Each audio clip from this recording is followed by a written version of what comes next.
Oke, aduh goyang. Aduh.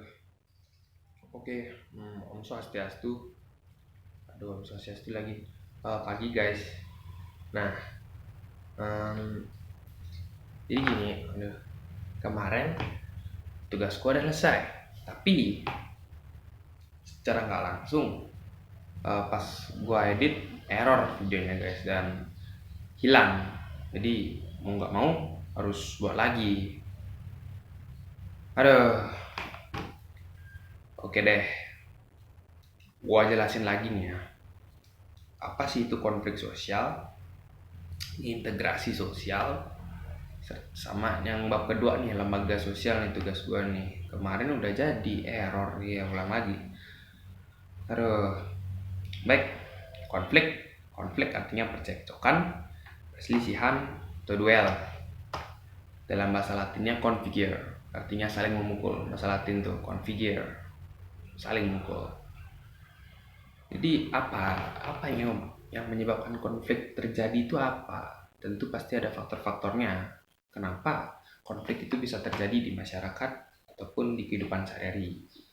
Kita lihat seperti itu. Ada 4 nih. Ada perbedaan antar individu, perbedaan kebudayaan, perbedaan kepentingan, sama perubahan sosial. Oke.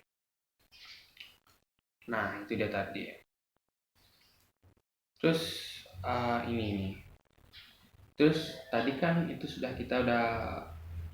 aku udah bilang apa sih itu faktor-faktor penyebab faktor-faktor adanya konflik sosial. Yang kedua, aku jelasin nih apa aja sih bentuk-bentuk dari konflik sosial atau integrasi sosial yang ada di masyarakat. Wih, ada banyak nih. Soalnya setiap pakar punya pendapatnya masing-masing. Banyak nih. Tapi tenang, saya akan jelaskan satu persatu. Berdasarkan ada banyak nih, dari kita bahasnya step by step berdasarkan sifatnya. Konflik destruktif. Berdasarkan sifatnya konflik destruktif. Ada 2. Di konflik destruktif merupakan konflik yang muncul karena ada perasaan tidak senang, rasa benci dan dendam dari seseorang ataupun kelompok orang. Nah, itu destruktif. Yang kedua, konflik konstruktif merupakan konflik yang bersifat fungsional. Konflik ini muncul karena adanya perbedaan pendapat dari kelompok-kelompok dalam menghadapi suatu permasalahan. Berarti konstruktif ini disebabkan karena gampang deh, ini tak jelasin. Destruktif itu berarti karena rasa benci deh. Kan bisa aja, gua nggak suka lihat wajah lu, berantem yuk gitu jadinya. Padahal cuma ya karena alasannya sih biasa, karena gua nggak senang aja sama lu gitu. Itu perasaan tidak senang, rasa benci, seperti itu konflik destruktif. Nah, kalau konflik konstruktif itu berdasarkan gini, kayak di gini terjadi di acara-acara debat di TV-TV itu, perbedaan suatu gini prinsip dan pandangan dari kedua belah pihak gitu, yang menyebabkan terjadinya perselisihan itu secara nggak langsung seperti itu namanya konflik konstruktif. Oke, itu dia tadi berdasarkan sifatnya. Nah, sekarang step kedua berdasarkan posisi pelaku yang berkonflik. Ada 3, konflik vertikal, konflik horizontal, sama konflik diagonal. Oke, lanjut deh step ketiga. Berdasarkan sifat pelaku yang berkonflik. Oke. Konflik terbuka merupakan konflik yang diketahui semua pihak. Contoh konflik antara Israel dengan Palestina. Konflik tertutup, konflik yang hanya diketahui oleh orang atau kelompok yang terlibat dalam konflik. Oke. Konflik terbuka berarti dia duel terang-terangan, seperti itu. Seperti contohnya perang, kan semua dunia tahu kalau misalnya si A sama si B, negara A sama negara B lagi perang, dunia tahu semua seperti itu. Itu namanya konflik terbuka. Atau mungkin dengan seperti itulah contohnya, terang-terangan gitu. Nah, kalau konflik tertutup, konfliknya diam-diam. Jadi gak semua orang tahu itu ada konfliknya gitu. Jadi hanya orang-orang yang terlibat dalam konflik tersebut lah yang tahu. Seperti itu. Itu namanya konflik tertutup. Oke. Jadi, nah, Tadi kan udah bahas faktornya, sudah kita bahas tadi. Udah bahas gimana bentuk-bentuknya. Sekarang kita bahas dampaknya. Nah, dampaknya ini nih, di web ini dijelasin kok apa itu dampak positifnya ada, lalu dampak negatifnya. Berarti gua secara nggak langsung nge-review nih, nge-review suatu web nih jadinya nih. Bentar lu, gua ngecek kamera dulu. Oh ya, jalan guys, jalan. Wah, mungkin nih waktunya cuma 10 menit doang nih. Oke, dia tadi sekarang saya bakal bahas dampaknya dari sebuah konflik tersebut. Oke, dari dampak positifnya dulu nih. Oke, positifnya lumayan banyak di webnya ditulis kok. Jadi yang pertama, konflik dapat memperjelas aspek-aspek kehidupan yang belum jelas atau masih belum tuntas yang ditelaah. Seperti membuktikan pihak mana yang lebih kuat di antara yang berkonflik. Seperti itu, untuk membuktikan siapa yang lebih jago. Lu apa tuh gua, ayolah kita berkonflik. Ayo kita duel, seperti itu. Jadi memperjelas aspek-aspek yang belum jelas. Seperti misalkan di yang sering kita tonton deh di perlombaan Forjar. Nah, jadi para atlet-atlet bertarung. Nah, siapa yang paling siapa yang lebih bagus mungkin dapat juara satu, seperti itu. Jadi memperjelas deh siapa yang terbaik nih, seperti itulah. Itu konflik. Tapi kalau Forjar, konflik itu konflik secara sehat, itu berkompetisi namanya. Wajar hidup kompetisi. Kedua, konflik memungkinkan adanya penyesuaian kepada norma-norma nilai serta hubungan sosial. Benar. Lalu yang ketiga, konflik meningkatkan solidaritas sama anggota kelompok yang sedang mengalami konflik. Oke, misalkan di dalam pertandingan sepak bola. Nah, dalam sepak bola tentu satu tim pada saat melawan tim lain pasti meningkatkan rasa solidaritasnya. Pasti ada rasa kompaknya dalam pertandingan tersebut dalam suatu tim. Meningkatkan rasa kompak deh. Karena kalau kompak pasti bisa menang. Nggak pasti sih, maksudnya bisa memperbesar peluang kemenangan ketika kita kompak gitu. Mainnya lebih enak gitu lah. Anjay. Tadi udah bahas itu. Yang keempat, konflik merupakan jalan untuk mengurangi ketergantungan. Memang konflik dapat membantu menghidupkan kembali norma-norma lama dan menciptakan norma baru. Ya, nggak usah dijelasin. Udah paham dari kalimat langsung.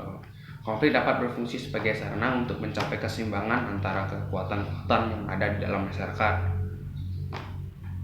Oke, lalu ketujuh, konflik memunculkan sebuah kompromi baru apabila pihak berkonflik dalam kekuatan yang seimbang. Oke, itu dia tadi apa aja dampak-dampak positif dalam konflik. Nah, sekarang apa yang kita bahas? Sekarang kita bahas negatifnya. Nah, negatifnya ini konflik itu biasanya yang paling kelihatan sisi negatifnya, karena emang konflik udah dasarnya seperti itu. Jadi yang paling jelas kita lihat dari suatu konflik pasti negatifnya, dan lebih besar mungkin efek impactnya. Oke, jadi apa aja sih sisi negatifnya? Satu, keretakan hubungan antara individu dan persatuan kelompok. Pastilah habis kita duel pasti rasanya makin canggung lah gitu. Misalkan kita antar teman duel nih, besoknya mau nyapa susah gitu kan.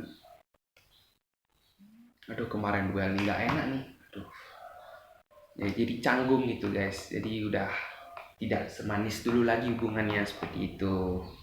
Misalkan nih ada orang pacaran nih, nah keduanya berkonflik nih, ya udah retak hubungannya, besoknya putus ya, jadi nggak enak kan, udah mantan, seperti itulah. Kok ya seperti itulah, anggap aja konflik kayak gitu kan. Wah, kerusakan harta benda dan hilangnya nyawa manusia. Udah ini pasti. Kalau misalnya perang, kayak perang di Israel gitu kan, rudal di mana-mana, jadinya rudal kena rumah orang gitu, kasihan orangnya, hancur rumahnya. Terus juga uang-uang yang meledak mungkin, atau uang kebakaran, hilang uangnya guys, menyebabkan kemiskinan. Lalu hilangnya nyawa manusia. Tentu dalam perang pasti tentara, yang keluarganya tentara, bapaknya perang. Nah, bapaknya meninggal, ya udah berarti hilang anggota keluarganya, pasti menimbulkan kesedihan deh. Itu dia negatifnya dari perangnya, sedih. berubahnya kepribadian para individu. Nah, tadi keluarga tentara itu bapaknya meninggal. Nah, anaknya pasti murung lah, sedih pastinya. Dan ibunya juga pasti berubah kepribadiannya, karena siap nggak siap, berarti dia harus siap untuk melanjutkan hidupnya lagi. Walaupun bapaknya sudah ditinggal oleh suaminya, dia harus siap menanggung seluruh keluarga tersebut dan siap menjadi kepala keluarga ibunya, seperti itu. Jadi merubah kepribadiannya. Mungkin ibunya jadi lebih mandiri dan lebih kuat, seperti itu. Sang anak juga harus bisa menjaga ibunya. Bapak yang meninggal kan pasti anaknya lah yang harus menjaga ibunya sekarang, seperti itu. Oke, yang keempat, munculnya dominasi kelompok pemenang atas kelompok yang kalah. Ya udahlah, pokoknya itulah, seperti itulah. Oke, itu dia tadi tentang apa sih itu konflik, gimana bentuknya, apa aja aspek-aspeknya, apa aja bentuknya tadi, apa aja faktornya, dan apa aja dampaknya dari adanya konflik atau integrasi sosial. Nah, oke, lanjut sekarang ke bab kedua nih, lembaga sosial. Waduh, gua aneh rasanya guys. Kemarin udah jadi ulang lagi. Aduh. Lembaga sosial dalam sosiologi sering disebut sebagai rata-rata sosial lembaga sosial, seperangkat norma atau institusi sosial dan katakan. Oke. Jadi,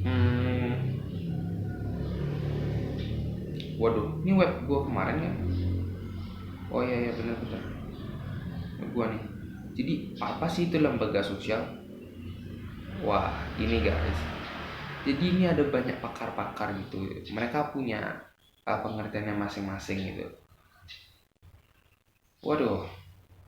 Jadi gini, tapi dari pakar-pakar tersebut menyebutkan ini, pakar menyebutkan lembaga sosial itu A.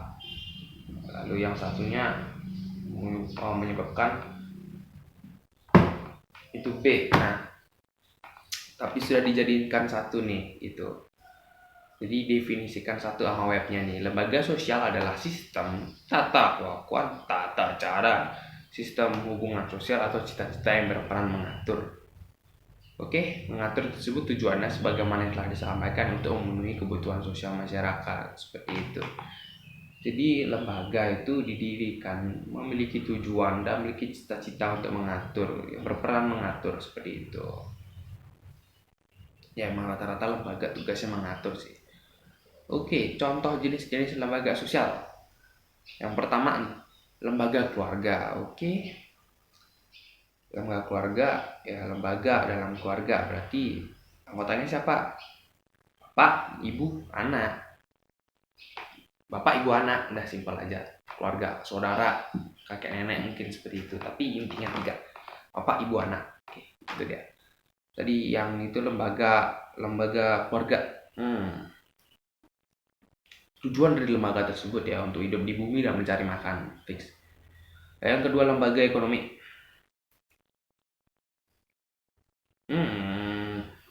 Lembaga ekonomi, oke, kayak gini deh contohnya. Bank BI, Bank Indonesia. Jadi apa sih tujuannya dari Bank Indonesia tersebut ya? Untuk melayani masyarakat serta BI mengatur keuangan negara.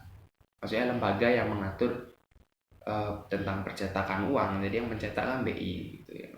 Percetakan uang enggak sih, bukan BI sih. Cuma ada sangkut pautnya sama BI lah, seperti itu.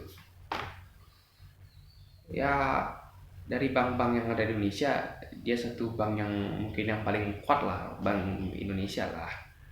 Karena dia kan bank nasional, miliknya pemerintah bukan milik swasta, seperti itu. Lembaga agama. Nah, lembaga agama. Oke. Contohnya seperti ini. Kan banyak tuh kalau lewat di jalan-jalan ada tuh kayak PHDI seperti itu, Parisada Hindu Dharma Indonesia, itu lembaga agama gitu. Jadi gini, peran lembaga tersebut adalah sebagai acuan untuk jalannya agama di suatu daerah, suatu gitu. Misalnya gini, mungkin lagi ada virus corona nih di Bali. Nah, sekarang itu pengurukan Nabogoh dijalankan atau enggak. Nah, ditentukan oleh PHDI juga gimana nyepingnya dijalankan atau enggak. Nah, untuk pandangan agamanya PHDI yang menentukan seperti itu contohnya, dan tidak dulu dilakukan karena bisa berbahaya seperti itu dari PHDI. Dan juga label halal. Nah, label halal ya itu punyanya itu tuh lembaga Islam itu. Nah, lembaga politik, oke, lanjut ke lembaga politik, contohnya DPR, MPR, seperti itulah. Dari ada tiras politika nih, belajar PKN nih, secara nggak langsung kita belajar PKN. Dari terdiri lembaga eksekutif, legislatif, dan yudikatif menjadi fondasi utamanya. Oke, tidak tadi. Lalu ada lembaga pendidikan. Apa sih apa aja sih anggotanya dari lembaga pendidikan? Oke, di sekolah contohnya lembaga pendidikan. Apa aja sih ada sekolah? Ya udah, ada guru, murid, satpam, kantin, seperti itulah. Si lembaga pendidikan yang seringkali disebut sebagai wadah sosialisasi nilai. Oke, seperti itu dia tadi guys, penjelasan dari saya tentang apa itu lembaga sosial, konflik sosial, dan integrasi sosial. Kalau belum jelas dan belum ngerti, kalian bisa cek aja di internet. Oke, seriously banyak banget kalau kalian masih belum ngerti penjelasan tentang saya dan kalian perdalami lagi ilmu lembaga sosial dan konflik sosial, khususnya sosiologi. Kalau kalian passionable dan emang suka gitu yang belajar sosiologi, buka aja webnya guys gitu. Banyak guys di internet, banyak kok, santai aja. Dan sekarang udah dipermudah lawan teknologi, jadi orang belajar nggak mesti di sekolah nyari ilmu which sudah di mana-mana, udah di internet, dan dimana kita bisa belajar di mana aja, kapan aja, selama masih ada kuota. Oke? Dan niat pasti. Oke, itu aja dari saya tentang penjelasan tentang seperti itu. Maafkan kata-kata saya kalau menyinggung hari Anda atau menyinggung hati teman-teman. Terima kasih sudah menonton dan meluangkan waktu untuk menonton video ini. Dan in fact sebenarnya sebenarnya kenapa saya buat video ini untuk tugas geografi saya, pemberian dari miss saya. Oke, itu aja dia tadi video tugas dari saya tentang sosiologi, sosial dan integrasi sosial, lembaga sosial. Jangan lupa subscribe dan like video saya. Oke, dan share mungkin ke teman-teman, semoga bermanfaat untuk lembaga sosial dan konflik sosial terjadi di masyarakat. Oke, itu aja. Goodbye, thank you.